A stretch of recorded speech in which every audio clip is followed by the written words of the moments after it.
Tomato రసం చేద్దామండి.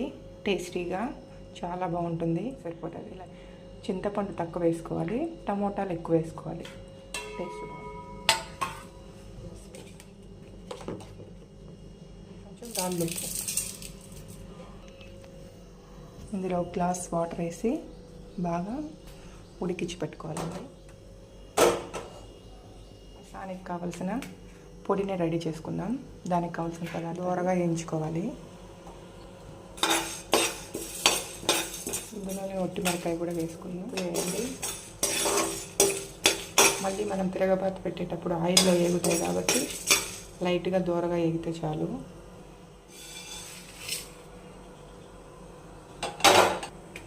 ఇది చల్లారినాక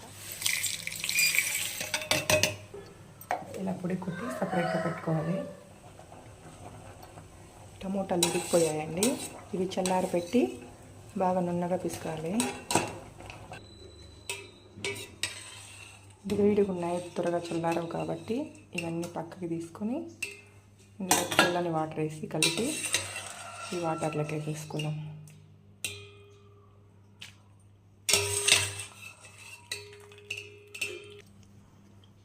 ఇందులో చల్లని వాటర్ వేసుకొని ఈ వేడి వాటర్లోకి బాగా కలిపి రసం మాత్రం తీసుకోవాలి. ఈ తొక్కు మొత్తం పిసికేసిన తర్వాత ఈ తొక్కు అంతా పడేయాలి. ఇప్పుడు ఇదంతా రసం అండి. ఈ రసాన్ని మనం తిరగబాతు పెట్టుకోవాలి.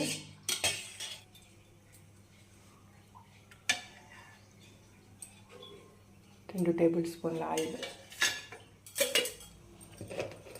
తిరగబాతు గింజలు, ఆవాలు చిటపటలాడేటప్పుడు కొంచెం ఆనియన్, కరివేపాకు,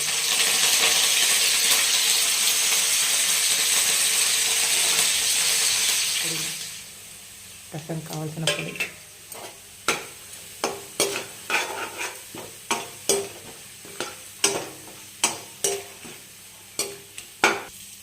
కొత్తిమీర వేసుకోవాలండి.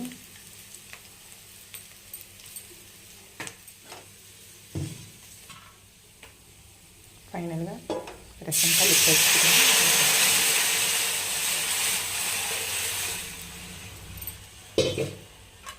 సిమ్లో కాకుండా పెంచుకోవాలి. ఇది బాగా పొంగు వచ్చేటప్పుడు దించేసుకోవాలండి. ఒకసారి పొంగు వస్తే చాలు, సరిపోతుంది. ఆల్రెడీ మనము వాటర్ అంతా ఉడికించి పెట్టుకున్నాం కదా, మళ్ళీ నీళ్లు కలిపాం కాబట్టి ఒక పొంగు వచ్చినంత వరకు ఉడికించుకోవాలి. రసం ఇలా ఉడికిన తర్వాత కొత్తిమీర వేసుకుందాం. కొత్తిమీర వేసుకుంటేనే ఇంకా దించేయచ్చు. రసం రెడీ అయిపోయిందండి.